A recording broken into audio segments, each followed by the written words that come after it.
You got a dream, you got to protect it. People can't do something themselves. They want to tell you you can't do it. You want something, go get it. Period.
Good Monday afternoon, Labor Day edition of the JD Sports Show powered on 12 Ounce Sports.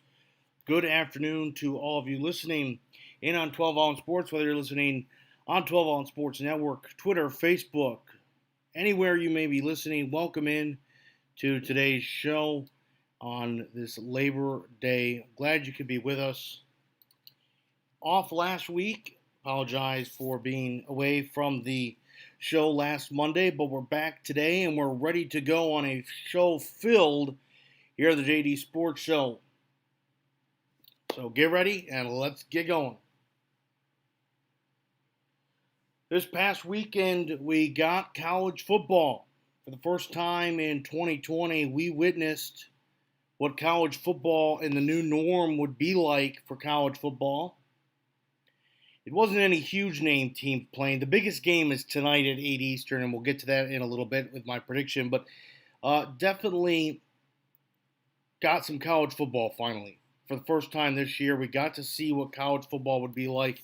A lot of people wondering, will it work? Would it work? What's going to happen with college football in 2020? And we got our first glimpse at it. And overall, I would say personally, things felt and looked pretty good.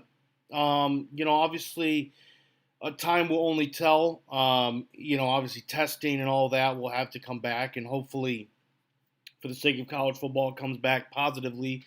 Not test positively, but positive results, and the fact that we don't hear a lot of positive tests come back. I guess I probably should have worded that a little bit better. But overall, though, from what we know right now and what we witnessed and what we saw, that's really all we can go off of. It was good, at least in my opinion. I enjoyed it. I thought everything looked pretty smoothly. It was interesting, with coaches wearing masks and referees wearing masks and stuff like that, but it didn't seem to bother the game any bit. I mean, I don't think it's a huge burden to do that. I mean, obviously, maybe for the coaches, it might be a little bit of a burden, but I don't think it really affected anything. The game still looked and played the same way as it always looked to play. There wasn't like I said, there wasn't really any big name games. There was no top 25 teams playing, but there was some bigger schools. Memphis played, Army played, SMU. Tonight is the biggest game at 8 o'clock Eastern on ESPN.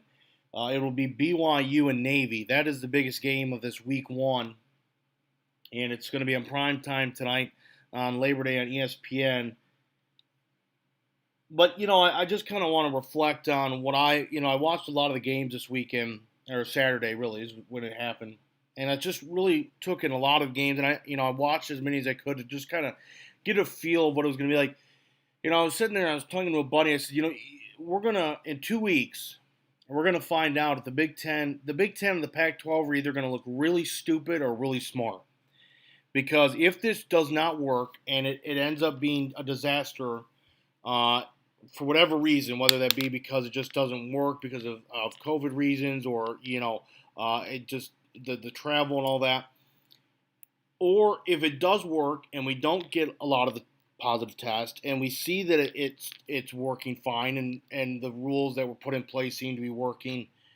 So the Big Ten and the Pac-12 are really either, they set their grounds.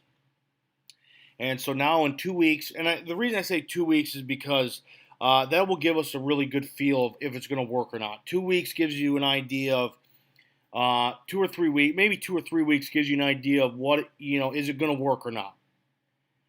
In Michigan, the Wolverines held a protest this past weekend led by Jim Harbaugh and the football team that they wanted to play. Jim Harbaugh said to reporters he feels like his team could play a game in 2 weeks. And I think realistically, because the Big Ten has put in place what they want, and that is they don't believe college football should be played, the earliest I think we would see or could see Big Ten return is late October, because I think they're going to want to wait. First of all, I think they're going to want to wait a couple of weeks. They're going to want to wait a couple of weeks to see if it works. If they feel like it does work, then they will have to give the teams a couple of more weeks to get it started up. That's why I'm saying late October, because they're going to want to wait a couple of weeks, 2 or 3, maybe 3 weeks, to make sure everything works. And then they're going to have to give the teams 2 or 3 more weeks to get them ready and get a schedule and yada yada. So even if the Big Ten does come back, I would say probably middle to late October is the earliest. But a lot of people are saying it's probably going to be more towards Thanksgiving if they do. And we don't. Nobody knows for sure. I mean, it was frustrating to watch college football on Saturday because my Michigan Wolverines were supposed to play. The Big Ten was supposed to play. It was supposed to be their opener on Saturday, and it was just but it was nice to see some college football. It was nice to watch college football in any bit that I could. It was nice to watch.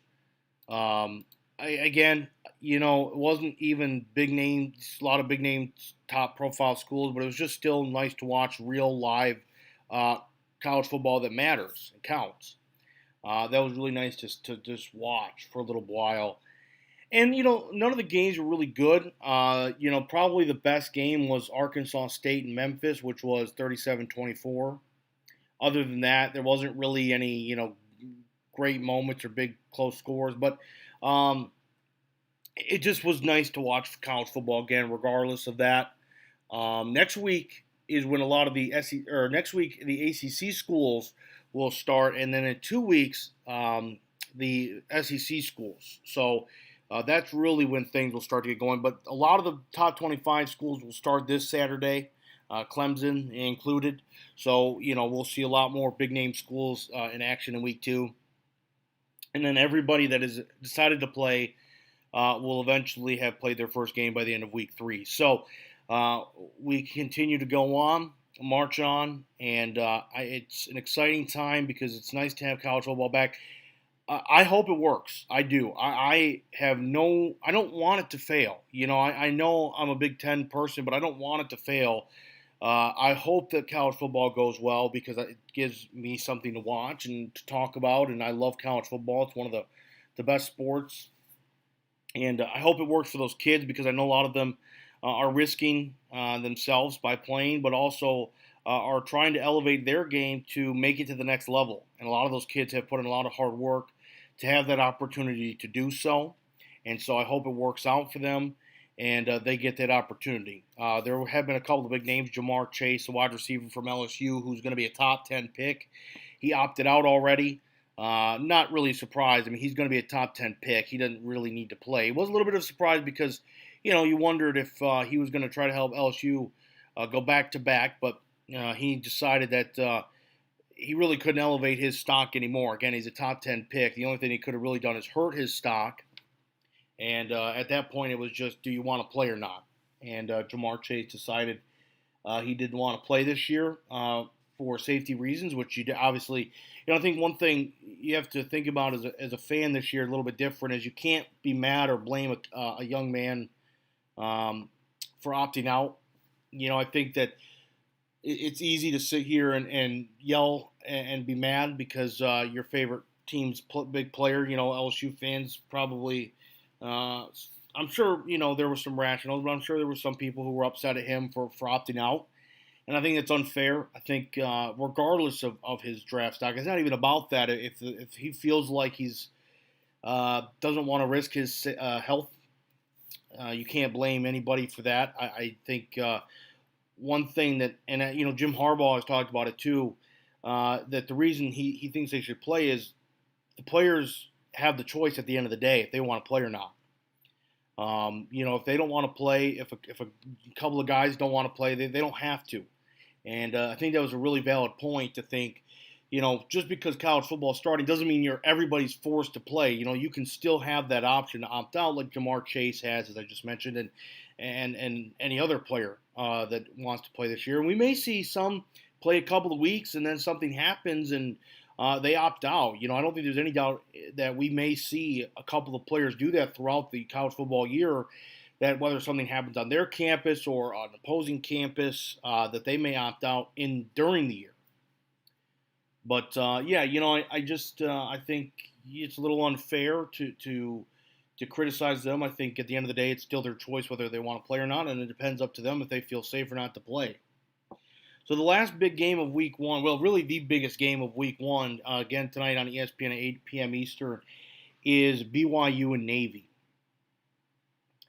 And right now they have BYU at 1-under. So they have BYU winning by 1 point over Navy. This game is at Navy, and there will be a select amount of fans. Anybody that's actually in the Navy, so on campus, cadets and sergeants and everybody in the ranks of Navy. Sorry, I don't know ranks well enough, but everybody is probably on campus Navy personnel will be allowed. I saw the Army game; they did that as well, and it seemed to work pretty well. There was still a good reaction from the crowd from them to get that. So they'll have a little bit of a home field feel to it to be able to have that. So I think I like that. I'm a little surprised BYU is favored. I think BYU might. Oh, by the way, a big factor in this game. This was not an originally scheduled game.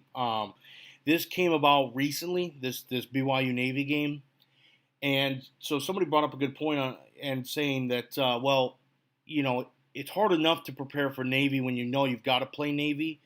But imagine not knowing you're going to play Navy and then you have to because of that triple option that them, Air Force, and Army run. And so that made me think, oh yeah, this is trouble for BYU. Not because BYU is a bad team. I think BYU, this will be a good close game. Again, BYU is only a 1 point favorite. But for example, Michigan last year had to play Army early in the season. And I remember they talked about how every week in practice leading up to that game, I think it was the second or third game, I think it was actually the second game, but one day was always for Army. leading up, in the offseason because you have to prepare for that offense. It's a very difficult offense to prepare for. And, we have seen those schools, Navy, Army, Air Force, have pulled off some huge upsets in the history of college football because it's just so hard to prepare for that triple option because most teams, big schools that invite those teams to come play don't ever see that offense. Michigan's never sees that offense. A couple of years ago, Oklahoma lost to Army in Oklahoma, and Oklahoma's a top 5 team, and everybody went, that's and the thing is, and Lincoln Riley talked about it, he goes, you can sit there and you can practice that all day, but you don't see it enough, and it changes and it evolves. And of course, the Army, Navy, Air Force, they know how to make adjustments because that's what they run. They play that kind of an offense, so they probably know how to make adjustments to the way defenses might play them. So when I thought about that, I was like, man, I have to pick Navy. So I'm gonna go Navy 27-24 over BYU.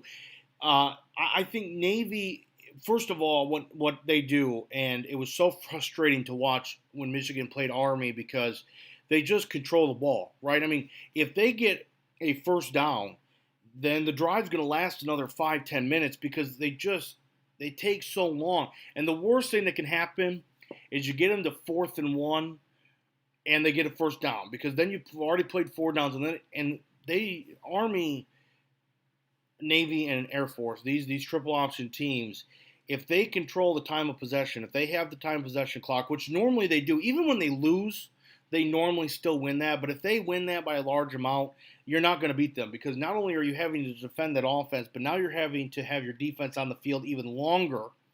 And you can always watch defenses start to fade off a little bit. And a lot of people said one of the reasons they beat Oklahoma was, Oklahoma and still, under Lincoln Riley, their offense is so fast. It's just like boom, score, that, yeah, they score really quickly, and that's good in most cases, but when you're playing an Army or a Navy or an Air Force, suddenly that's not so good because now your defense has to go back out there for 10, 20 more minutes while your offense just scored in under 5. And so, yeah, with BYU not having a lot of time to prepare for this game and the fact that Navy is just a really good program, all 3 of those military programs, Air Force, Navy, Army. One of my favorite games to watch every year is Army-Navy at the end of the season. Just such a great game to watch. So with all that in mind, I think it'll be close still. I think BYU will keep it close. Like I said, I think it'll be 27-24 Navy. But I think Navy, because of the fact that they have a little bit of an upper hand with BYU not getting the normal amount of time to prepare for them like usual, and it being the opener, so teams are going to be, BYU is going to be a little rusty. The funny thing for me is about those 3 military schools is no matter what happens, they always come out. They never look rusty, right? Like every team normally needs a couple of weeks to kind of set themselves and understand their identity. Army, Navy, and Air Force don't need a couple of weeks. They need a couple of snaps before they, because they run the same thing every year, and these kids grow into the system before they get to play, and so they're just so used to it. So that's the other thing is, BYU might need a little while to figure out what they're going to be. Most teams do, but these military schools, they don't because they know what they're going to be. They're going to be the triple option offense that's going to beat your helmet in and run over you and use the clock to their advantage. So I'm going to go Navy, 27-24. Speaking of football, oh baby, the NFL, the National Football League, is back this week. Thursday night opener, the Texans travel to the defending Super Bowl champion Kansas City Chiefs in Arrowhead Stadium Thursday night.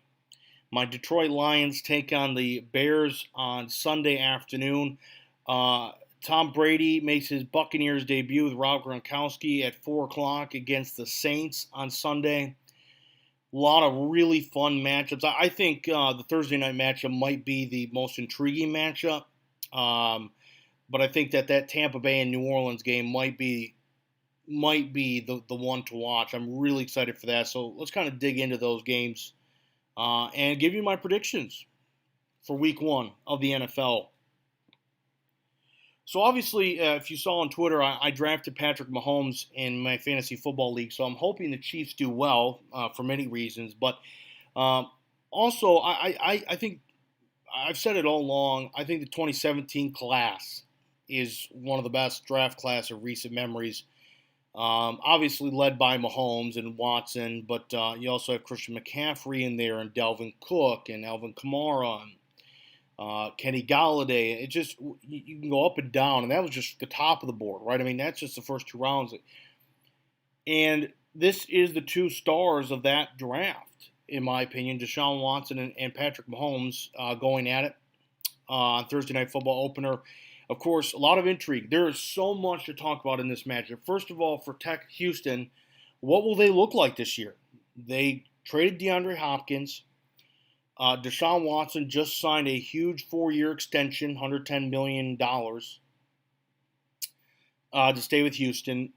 Will Bill O'Brien finally figure out how to get past the first couple of rounds in the playoffs? I think a lot of people, I have heard some people not even pick the Texans to make the playoffs, which, by the way, I am not. I am not with that. I think the Texans will make the playoffs. In fact, I'm going to give you my full predictions for playoffs here in a moment. But I think that the Texans are going to be good. I really do. I think that they will probably be a little bit better than people think. Losing DeAndre Hopkins is super tough. I can't imagine losing a guy, a top 3 receiver, and I know that's got to really sting for a team like the Texans, because Deshaun Watson, I mean, that was his guy. Was DeAndre Hopkins. And Will Fuller, who's a really good player, gets hurt a lot. So, is he reliable? He's going to have to be, right? I mean, he's going to have to be reliable in the sense of he's going to have to step up this year. He's going to have to be the new number 1 for Deshaun Watson, and he's going to have to stay on the field more. Another big question mark for the Texans, and I think another big thing to watch out for, is David Johnson, who they quietly, a lot of people talk about DeAndre Hopkins and all that, and that's fine. But they got back David Johnson in that trade. And I think David Johnson, look, he had a couple of years in Arizona where he was maybe one of the top 3 backs in all of the NFL, and he just kind of, I don't know what happened. It was kind of some people said it was injuries, others said it was the system. I don't know. They traded for Kenyon Drake, and he kind of became the feature back there, and David Johnson was kind of pushed to the side. But I think if I was Bill O'Brien, I would make David Johnson. I would do everything I could to make David Johnson back David Johnson, because if the Texans lost and everything, I mean, they got crapped on pretty hard for that trade. And, understandable, right? I mean, they got rid of DeAndre Hopkins, excuse me. But if they can get David Johnson anywhere near the form he was a few years ago, where he was a top running back, and you place him with Deshaun Watson, suddenly that could be a huge factor, because if Deshaun Watson can get a solid running game, and David Johnson also very good out of the backfield, and if he can help him on short throws, that could be a huge addition by subtraction for the Texans. So, and I hope he does. I like David Johnson a lot. He's a really good guy, a really good player. I hope for him, and I hope for Deshaun. I really want Deshaun Watson to have a great year. I think he's a really good guy. He's a very talented player. He's been given loads of doo-doo because of his coach and GM, Bill O'Brien, who has done no favors in helping him. He hasn't had an offensive line. Outside of DeAndre Hopkins, he really hasn't had any weapons. And I'm not sure that's going to necessarily change this year, but if Will Fuller can stay healthy and stay on the field, that will help. And if David Johnson, I'm not saying he has to go back to that top 3 form. If he can just be a top 10, top 15 running back in the league, that would be huge help for Watson. Storylines on the Chiefs. Well, obviously, they're the defending champions. Patrick Mahomes, the Super Bowl MVP, and possibly the best player in the National Football League, depending on who you talk to. Just a special kid. He's already won a Super Bowl. A lot of people feel like getting Clyde Edwards-Helaire, their first-round pick, was exactly what they needed because they didn't really have that sturdy running back in the backfield last year. Damian Williams, I think, was very underrated. Also, should have probably won the Super Bowl MVP. But I think if they get the Clyde Edwards-Helaire we saw at LSU, and he can help Mahomes like he did Burrow, watch out. That could be a really another weapon to the Kelsey and Watkins and Tyreek Hill that he already has. That offense could get better. But their question is always going to be their defense. Their defense helped a lot at the end of that game, the Super Bowl. They definitely turned it up. They did not do well to start the Super Bowl, but they did eventually turn the corner and find their way to being the defense that the Chiefs needed to get those big stops at the end of the Super Bowl so that their offense could go out and help win the game. So the big storylines for the Chiefs obviously is can Mahomes and the Chiefs repeat? Can Patrick Mahomes continue to be the MVP-like player that he has? And I'm sure he will. He's only added weapons, not lost any. But what will the KC defense be like? Can they step up this year and be a more formidable defense so they don't have to come back from 2 or 3 scores? Every playoff game last year, they had to come back. Every game in the playoffs last year, the Chiefs had to come back to win. It's hard to do. And I know that they have the offense to do it, but you don't always want to ask your offense to do that. And so can their defense be a little bit more formidable? And can their defense help them win a couple of games? They don't need to win every game for them because that offense is good enough, but can their defense go out there and help them win some games? I don't know. Prediction, I'm going to go Chiefs. It's in Kansas City, and I think the Chiefs just have too many weapons. I think the Chiefs will go far. I will get to my full predictions in a moment. But I think the Chiefs will go far. I like them a lot. So I'm going to go Chiefs 31-24 in a final against Texans on Thursday night's opener. The official theme song of the JD Sports Show is Odyssey by Scorch featuring Austin Tenick. You can go listen to Odyssey now on SoundCloud.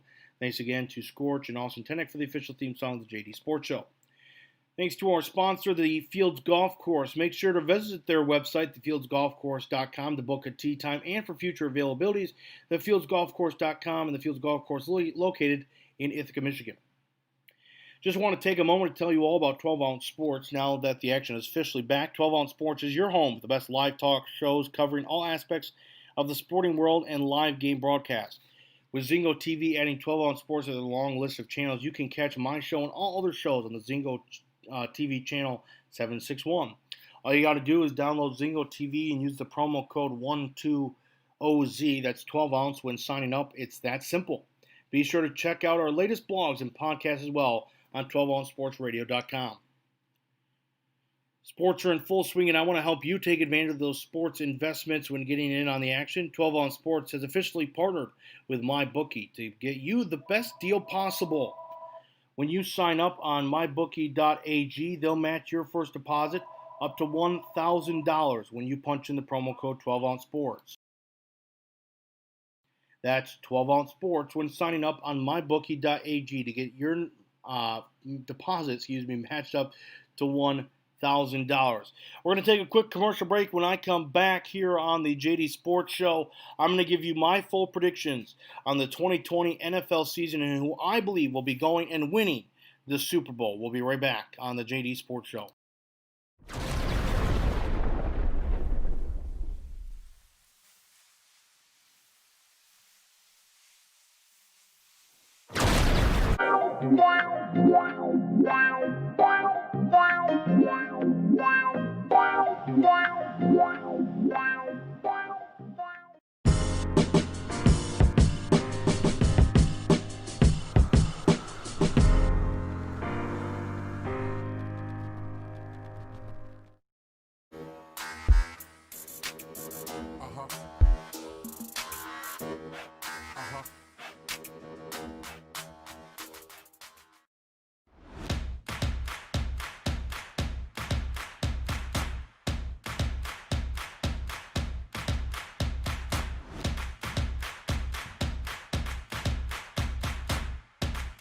Drinkade, ready for distribution worldwide.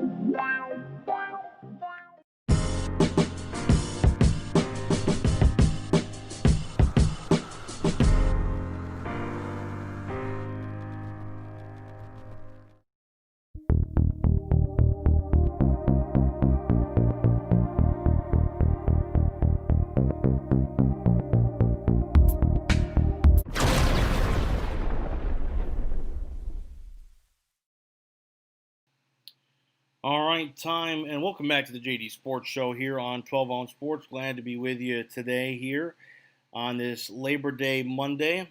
Thanks for being with us. As always, time to give you my predictions for the 2020 NFL season. All right, so let's. What I'm going to do here is I'm going to go by division, starting with the AFC first. I'm going to go through divisions, and then I'm going to give you the record of the winner. I'm just going to give you the record for each division, and then I'm going to give you the AFC Championship matchup and the NFC Championship matchup, and then I will give you my Super Bowl prediction and champion. Not going to go through each round of the playoffs. Just going to kind of give you a feel for each. All right, so let's start in the AFC. Again, going by record and division of the champion, and then going to give you my Super Bowl prediction. So let's start in the AFC East. So a lot of changes, right? I mean, the New England Patriots are without Tom Brady, but they still have Bill Belichick. So what will they do? What will they be like? Of course, they added Cam Newton, which is a huge get. I think that Cam Newton will be a huge get for them, and I think Cam Newton might even return to Cam Newton. I really do. I think he's going to be a lot better this year, and with that new kind of Patriot-style offense, he'll be a lot better. The Bills obviously are going to be really good with Josh Allen. They acquired Stephon Diggs this offseason, which was a huge get for them to help out their young quarterback. But I still think the Patriots are going to win the division. I think I'm going to go Patriots at 10-6. I think the Bills and the Patriots will both finish at 10-6, but I think the Patriots will have the tiebreaker over the Bills. And I think the Patriots, they're not going to be no 11-5, 12-4 season, but I think they'll still be good enough to make the playoffs in the AFC East. To the AFC North, this is a really tough division because I think there are two teams who have a realistic chance of winning. That'd be the Steelers and Ravens. And then the Browns, I think, could be sneaky good. I don't think they would win the division, but I think the Browns will wreak havoc in the sense that they're gonna stir the pot a little bit. I'm gonna go Ravens to win the division at 12-5. So I'm gonna have the Steelers at 11-5 second. So I'm gonna have the Ravens at 12-4 winning the division over the Steelers, who will finish 11-5. So by one game, I think it'll come down to those final games there. And because the Ravens will win it, I think the Ravens will go 12-4 and win that division. To the AFC South, this is kind of a who's kind of a division because, I think there's three teams that have a plausible chance. The Colts will be better with Phillip Rivers. The Titans, I still think, will be really good. I think they'll have a good year, and I think the Texans are going to be better than people think. But I'm going to go Titans to win this division at 10-6. I'm going to have the Texans and the Colts tied at second at 9-7. I'm going to have the Colts or the Titans winning at 10-6. I think it'll be a kind of a bruiser division. I don't think it'll be a really good division in terms of, I don't think there will be any lead dogs coming out of the AFC South, but I think the Titans will win at 10-6. And by the way, just another bold prediction for you: the Jaguars will go 1-15 this year. They will finish 1-15 and have the worst record in the NFL. Mark it down now. So you have a very division with the winner at 10-6, and then the Jaguars with the worst record at 1-15. AFC West, I don't think this division will be close. I think the Chiefs will go 13-3. They'll win the division. However, to give you a little bit of a shocker, I think the Broncos will go 10-6, and they will make it somewhat close. I think the Chiefs will win, 13-3. But I think kind of a boldish prediction in this division is I'm going to go Broncos to finish 10-6 in second. And I think that they'll be better. I don't know why, but I have this feeling that Drew Lock and his new toys around him, Jerry Jeudy, KJ Hamler, Cortland Sutton still around, Melvin Gordon, Phillip Lindsay, this offense, and then of course you have a good defense too, led by Von Miller. I think the Broncos are going to be better than people think. I think Drew Lock is going to make a lot of noise. The best young quarterback in that division might be Patrick Mahomes. But I think this division in a couple of years could have three really good young quarterbacks in Mahomes, Justin Herbert, and Drew Lock. And I think the Raiders will eventually get somebody as well. But for now, that's kind of what we're looking at. I think Drew Lock will surprise people. I think he will be somewhat in the top 10 at least in the MVP discussion. They'll be better, and he'll finish really well, and the Broncos will go 10-6. To the NFC now. Oh boy, the NFC East. I really want to pick the Eagles just because I do not like the Cowboys at all, but my goodness, the Eagles cannot stay healthy, and the season hasn't even begun. Their first-round pick is hurt. They lost 2 offensive linemen for the year, which is not good for Carson Wentz. And I think the Cowboys are going to be decent. I think they're going to be 10-6, 11-5. I think they're going to win the division. I think they'll be better this year. I really liked them picking CeeDee Lamb. I thought CeeDee Lamb for them was a steal. It wasn't their biggest need, but it was a spot that you just couldn't pass by him. I think that's going to help a lot for the Cowboys. They're going to be 11-5, 10-6. They'll win the division. The Eagles, I still think, will go 9-7, 10-6. They'll be right there in the hunt. But I think the Cowboys will finish 11-5, 10-6. My NFC North, my Detroit Lion NFC North. CBS Sports actually does not have any team in this division winning double digits. I was looking during the commercial break at their predictions, and they have the winning of this division at 9-7. I don't think that'll happen, but I thought that was pretty interesting. Look, the Packers are the best team in this division. Whether I want to admit that or not, they are. I think that they will go 11-5. I think the Vikings and the Lions will be better than people think. I think they'll both go 9-7. I think the Bears will only win 4 or 5 games. I don't know what to think of the Bears. I want to have some faith in them, but I have no idea what they're going to do at quarterback. I have no idea what their offense is going to look like. They lost a couple of defensive players who opted out. A couple of big ones as well. I just, something about the Bears, it feels like it's going to be kind of an off year, and they're going to have to reset next year. I think Matt Nagy, if they only win 4 or 5 games like I think they will, he probably will get fired. They're going to have to probably reset for 2021. But because I have the Packers going 11-5 and the Vikings and Lions both going 10-6, I'm going to have to go with the Bears only winning 4 or 5 games at best. This might be the trickiest division in the NFC because, part of me wants to believe that the Buccaneers will be as good as they look on paper. And the other part of me goes, are they going to be the Cleveland Browns of last year where they just ramped up their team and they're not as good? Of course, the difference between the Browns of last year and the Buccaneers of this year is they have Bruce Arians. And Bruce Arians is a coach I trust. I did not trust Freddie Kitchens. And Browns are going to Brown, right? I mean, Browns management is Browns management. So I believe in the Buccaneers. I don't know if I'm going like a 13-3 or anything. I'm going to give them 11-5. I think the Buccaneers and Saints will go back and forth every week. That's why I go back to that week one matchup being so crucial and so important for week one, because I think these two teams will be the two teams fighting for the South to end the year.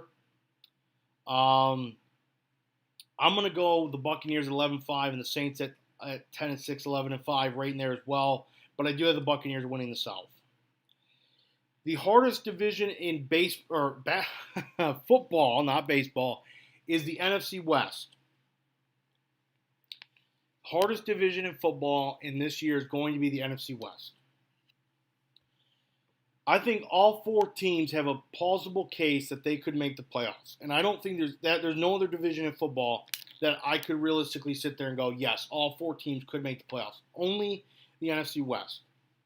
So how do you pick this division?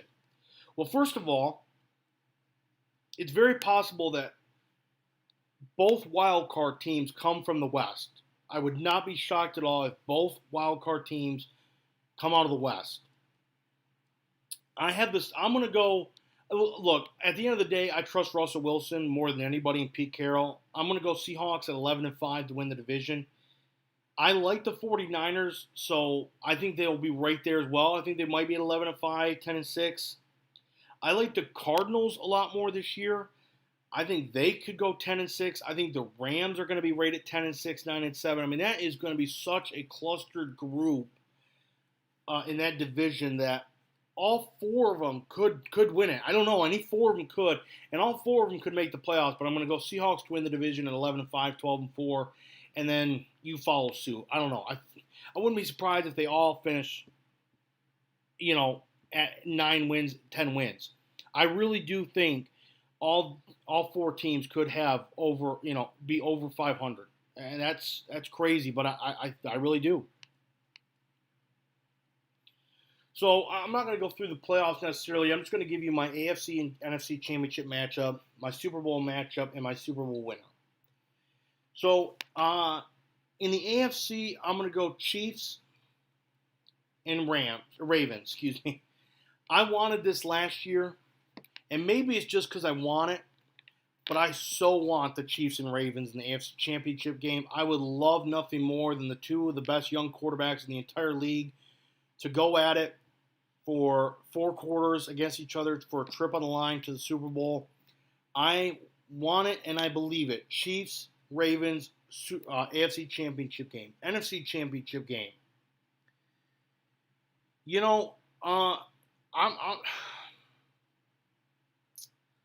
I'm going to go Seahawks, Buccaneers. Yep, I believe the Buccaneers will find a way there. I'm going to go Seahawks, Buccaneers in the NFC Championship. I was back and forth with a couple of teams. I think the 49ers will make a good push. I think the Packers and Cowboys will be there. But I'm going to go Buccaneers and Seahawks. So to the big one, the Super Bowl. Who's going to the Super Bowl and who do I have winning Super Bowl? Well, I have the Chiefs and the Seahawks in the Super Bowl. I think this would be a really, really fun matchup. I think this would be I think this would be a really explosive matchup. I think you could talk about 2 of the best quarterbacks in the NFL, Russell Wilson, Patrick Mahomes going at each other. You could have so many storylines. At the end of the day, I picked them last year. I was right. I picked the Chiefs to win the Super Bowl last year. It was probably the first time I've ever been right about that, predicting the Super Bowl champion for the year. So Chiefs fans are going to love me again. I believe the Kansas City Chiefs will go back-to-back and beat the Seattle Seahawks to win their second straight Super Bowl. Patty Mahomes is going to celebrate again because the Chiefs are going to be champions for the second straight year, and all will rejoice in Kansas City. Bring out the party hats, bring out the WWE Championship belts. Kansas City is going back to win the Super Bowl. And I'm sure Kansas City fans who are not listening to me are happy because I predicted the Chiefs to win the Super Bowl last year. I just want to throw that out there. I just want everybody to know that I predicted the Kansas City Chiefs to win the Super Bowl last year, and I'm predicting them to win again over the Seahawks. By the way, I was trying to think earlier today. I had the Chiefs win over the Saints, so I was wrong on that. But I did have the Chiefs correctly win the Super Bowl. And I haven't won it again. So, again, I have the Chiefs over the Ravens in the AFC title game. I have the Seahawks over the Buccaneers in the NFC title game. And I have the Chiefs over Seattle 31-24 in Super Bowl.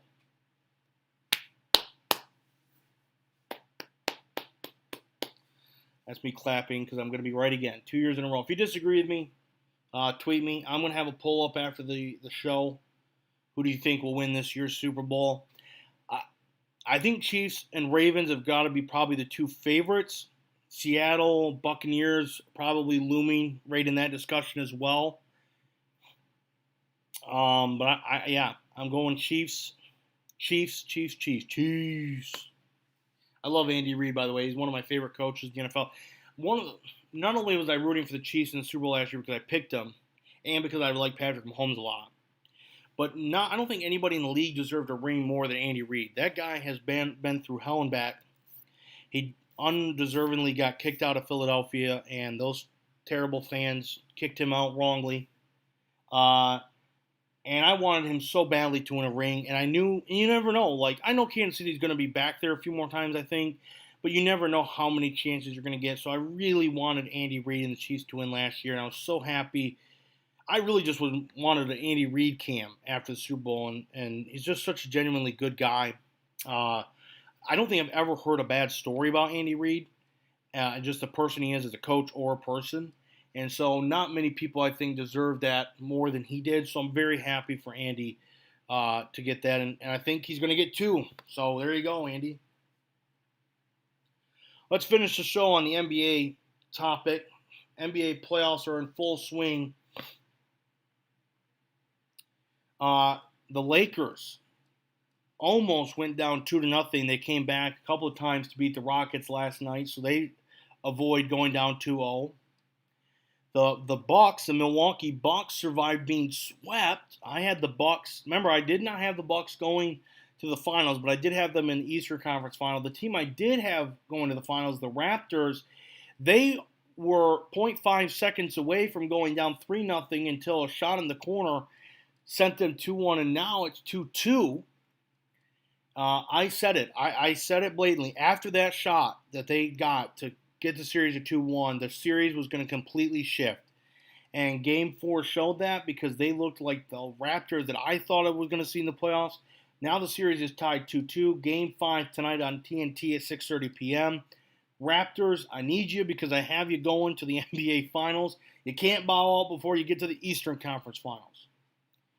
Clippers and Nuggets also on tonight at 9 p.m. on TNT. Clippers are 8.5-point favorites. By the way, Boston a 1.5 favorite. Clippers are 8.5-point favorites. I think the Nuggets are gonna. I said it earlier when I did. I had the Nuggets and Clippers in the semifinals, and I said the Nuggets were going to give the Clippers a run, and I don't think that will change. I think the Clippers will win the series, but I think Jokic and the Nuggets. Jamal Murray has been on a tear in the bubble. I think the Nuggets are going to put on a show, and they're going to make the Clippers work to get to the Western Conference Finals. It's going to be close, but really good right there. I'm excited for that one. Update on the Tour Championship that's currently in progress. Dustin Johnson, who went into the weekend deserving that 2-stroke lead, still leads Justin Thomas and Xander Schauffele by 4 strokes. Johnson and Schauffele have played 4 holes. Thomas has played 5. Colin Morikawa is 7 strokes back. He's also played 5. John Ram, 7 strokes back. He's also played 5. Dustin Johnson already 2 under today. Thomas and Schauffele, really the only 2 guys that have a real shot, both 4 back. Really the only 2 guys that have any shot at Dustin Johnson today. Both shooting 2 under, so they're doing what they need to do, but Dustin Johnson's also shot 1 under today. He just needs to be okay. I mean, Dustin Johnson doesn't even need to be great today to win the Tour Championship. I think Dustin Johnson. Just at BYU and Navy tonight at 8 p.m. Eastern on ESPN. The finale of Week 1 of the return of college football tonight. I think this is the best matchup of Week 1. I think this is the most exciting Week 1 game. So it'll be exciting to watch tonight. I have Navy winning 27-24. They have BYU as 1-point favorites. I'm a little skeptical on that. I'm going to say that's not going to happen. I'm going to go with the Navy to win this one, 27-24. As I mentioned earlier in the show, this game was not originally scheduled. It was just scheduled recently. So BYU did not get much time to defend and prepare for that triple option attack by Navy, which is so hard to defend with weeks to prepare, with months to prepare, let alone weeks to prepare, which BYU had. And because of that, I think BYU will keep it close. I think it'll be a really good game, probably the best game of Week 1 of the college football return. But I'm going to take Navy 27-24 to win over the 1-point favorite BYU Cougars. NFL returns this week. Opening night, Thursday night on NBC, Texans and Chiefs. I have the Chiefs winning 31-24 over the Houston Texans. I also have the Chiefs winning the Super Bowl for the back-to-back years. I think the Chiefs are going to be really good. I think the Texans will be better than some people think. I saw CBS Sports had them at 7-9. I had them at 9-7. I think David Johnson will get back to more of what David Johnson was when he first came to Arizona, when he was first drafted by the Cardinals. I think Will Fuller will step up as much as he can. You know, nobody's going to fill DeAndre Hopkins' shoes, but I think Will Fuller will do a nice job. I have so I'm going to have the Chiefs over the Texans in Week 1. The Bears come to my Detroit Lions this week, 1 o'clock Eastern on Fox. I said it earlier, I think the Bears are only going to win 4 or 5 games this year. I think they're going to have to kind of reset for 2021. I don't think they know what they are. I don't think anybody on that team knows what they are. I mean, you know, it took till just this past week is when Matt Nagy announced Mitch Trubisky as the Week 1 starter. He made it sound like they were hiding it. No, they weren't hiding it. They didn't know who the starting quarterback was because they don't know. They don't know their identity. And that has to scare Bears fans. They also had a couple of really good defensive players opt out. They still have Khalil Mack, and that's why they're going to still win 4 or 5 games. But my Detroit Lions are going to start off 1-0. I'm actually wearing a Lions shirt today. The Lions are going to start off 1-0. I really do believe that. I think they're going to, again, I think the Lions have got a good chance at 9-7, 10-6, right around there. I don't know if they'll make the playoffs, but they're going to be in contention. I'm going to go Lions 24-17 over the Bears. 24-17, Lions win Week 1. I think the game of the week probably is Houston and Kansas City, but maybe the most intriguing game because of everything that we all want to know is what will Tampa Bay be like. And because I think Tampa Bay and New Orleans are going to be right there for the division, is going to be that Tampa Bay. What a great Week 1 matchup. Tampa Bay, the Buccaneers take on the Saints Week 1, 4 o'clock Eastern on Fox. I'm so stoked for this game. I'm just so interested to see will they look like the Buccaneers that we think they will look like on paper, or are they going to be the Browns of 2020 or of 2019 and 2020 where they look like they were going to be superstars on paper but not. I think they're going to go 11-5 at best. I do have the Buccaneers in the NFC Championship game, but I don't think they're going to be 13-3 or anything. They got a tough division. That division is tough. I think the Panthers will be better this year. Obviously, Christian McCaffrey is the best running back in the NFL. They get Teddy Bridgewater. I think that the Carolina Panthers will be a much improved team. And because of that, I think that division is going to be tough. So it's going to, winning 11-5 in the NFC South, which outside of the NFC West is the toughest division, is going to be impressive. So I think that's why 11-5 is kind of where I was at with that. Tampa Bay is going to win that Week 1 matchup. I like the Buccaneers. I'm going to go low, though, 24-20. I think it'll be a low-scoring game. I think both offenses will kind of try to figure themselves out a little bit. So it'll be low-scoring.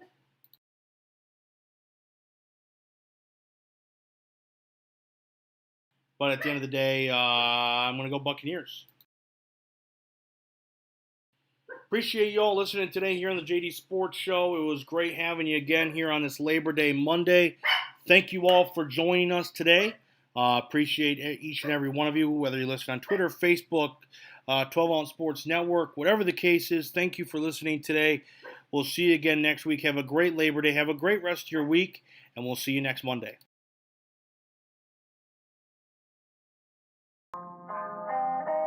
Hey, don't ever let somebody tell you you can't do something.